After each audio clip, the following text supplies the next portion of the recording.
I'm recording this at market open. Now, this is Wednesday, September 25th, 2024. There's your date and timestamp. The first thing I'd like to point out, we're going to talk short term, and then we're going to go a little big picture. But in the short term, stock price action has been on my radar. I've been watching things like the trade volume daily, not just for NIO, but for Alibaba. Also, the fails to deliver we've been tracking, and we've noticed elevated spiking of those lately in recent months. And then finally, sentiment. When will sentiment shift? Well, right now, right here on screen, this bar right here is from 8 o'clock my time. So a half hour before the market opened. The same thing has happened recently. I've seen this. And what we had here was a range. The low was $5.57. The high was $5.80. It was over 2.6 million shares of volume that took place pre-market. But what's interesting is the last 2 days, at least, and it's 2 days that I've noticed it. It could have been more because maybe I missed something, wasn't as attentive. It's possible. But I noticed millions of shares for NIO being traded before the market even opened in the US. And so with the short term on a live stream, I did a random live a little while ago. I talked about the $5.79 level as kind of a short term target that I was just kind of watching for if we start to see an uptrend for NIO stock. And then after that, it'll be $6.19 thereabouts. Interestingly enough, and especially if the market sells off, the broader market, because it just continues to pump, you know, what happens with NIO? Does it go down too? Does it bounce back? Does it continue to show perhaps what we're seeing is an uptrend, a change of sentiment? This is the other thing. And I'm going to come back to this before the video is over, because after we get a little bit of data here from the market open, I want to see what what's appearing on screen. You can already see the red starting to grow here as I thought it might to start the day.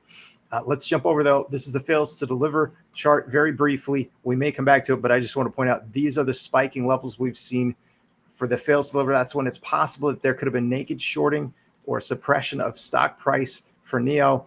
What you'll notice here is when the stock price for NIO stock ran and was really high compared to where it is now, much lower. You've got these elevated spikes on the fails to deliver represented by the white lines before and after. So that's why I track that. We never get the data real time, but also Alibaba.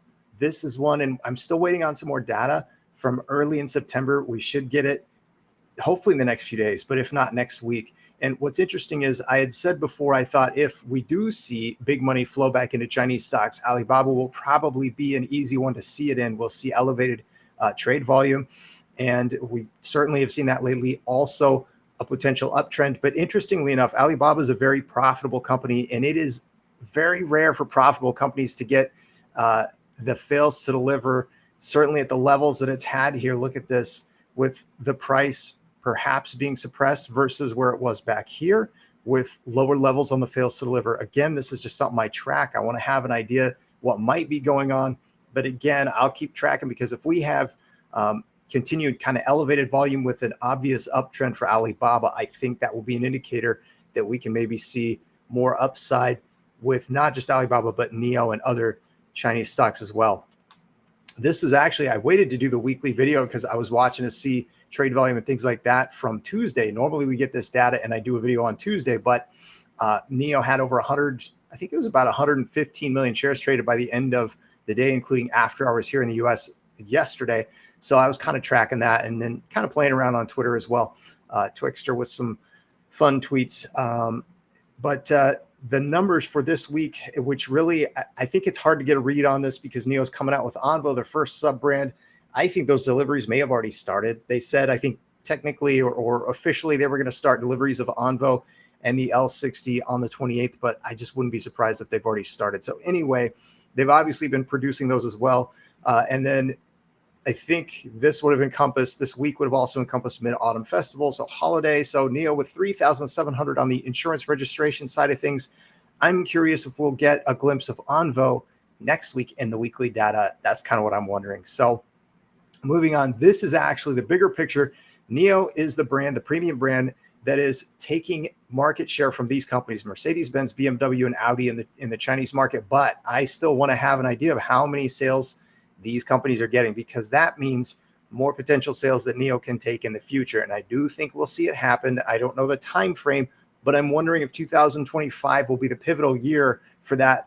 More on that in a little bit, but just on the weekly side of things, NIO, considering NIO with their battery electric vehicles is outselling all three of these brands combined, obviously there are a lot of gas sales that are still going to these brands, and in the future they will not. So that's why, again, I feel like we're early. NIO is really well positioned. This is the video that I did the other day. If you haven't seen it, you might want to check it out. And one of the things that I do with these longer videos is I set up timestamps so you don't have to watch them all the way through to make it more convenient for the viewer. But in this video, I talked about 2025 being pivotal for NIO and also smart EVs. I think we're going to see a shift, but I didn't explain exactly what I was thinking with the shift. At least there's one element that I didn't highlight. So let me pull up some different data and let's talk about it. This is just the weekly data, but it's a sample size. But this is the BEV models, battery electric vehicle. And then if we go over here, the same week, but this is the PHEV. This is the plug-in hybrid EVs. Now, it's been really, really fascinating to watch this unfold in the Chinese market because we have seen companies like Xiaopeng or Xpeng move over and try to come out with, they want to kind of switch things up and try to come out with some PHEVs, at least one model I know they're talking about doing. Then you've got Li Auto that started with the PHEVs, and then they tried to shift and come out with the BEV. It didn't do very well. So here's kind of my take and why I'm thinking in 2025, this is a chart we're going to come back to because this is only the BEV brands. But this is what I'm thinking and looking ahead to. The delivery ramp for NIO with Onvo, this is the first sub-brand they're coming out with, the L60, should be in full effect in 2025. That is going to bring more exposure to the brand, the premium brand that is NIO, which is right now the only swappable battery technology vehicle model that's available. Basically any NIO, and now Onvo the L60. And then also in the same year, this is Firefly, the second sub-brand. This is going to be an even more affordable vehicle that is also going to have battery swappable capabilities. So my thinking is like this.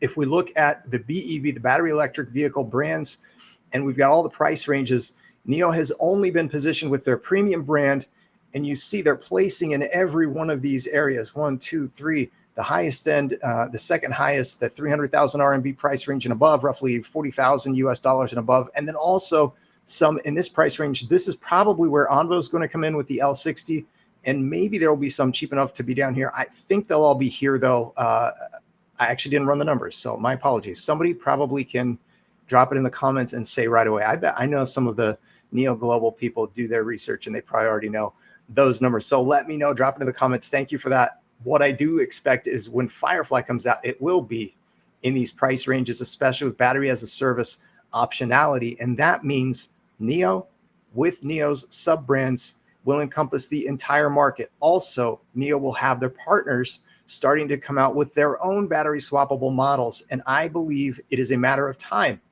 before those PHEV sales move over to BEV in battery swappable vehicles. I think NIO and then NIO's sub-brands and then NIO's partners coming out with battery swappable vehicles, along with and in conjunction with the continued build out of power swap stations across China, I think that is going to change the industry starting in 2025.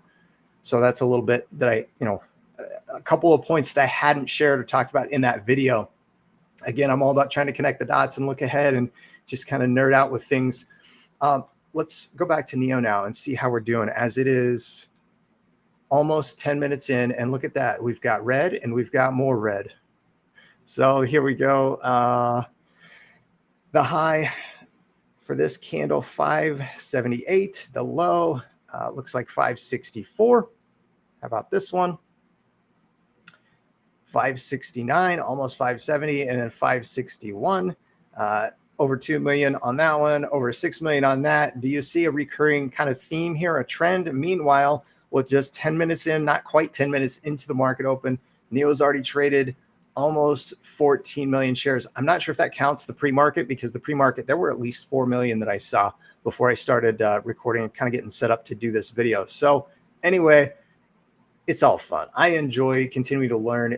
This is the journey of life, and it's a wild one. It's a crazy one, especially for some of us like me, Mr. Unconventional.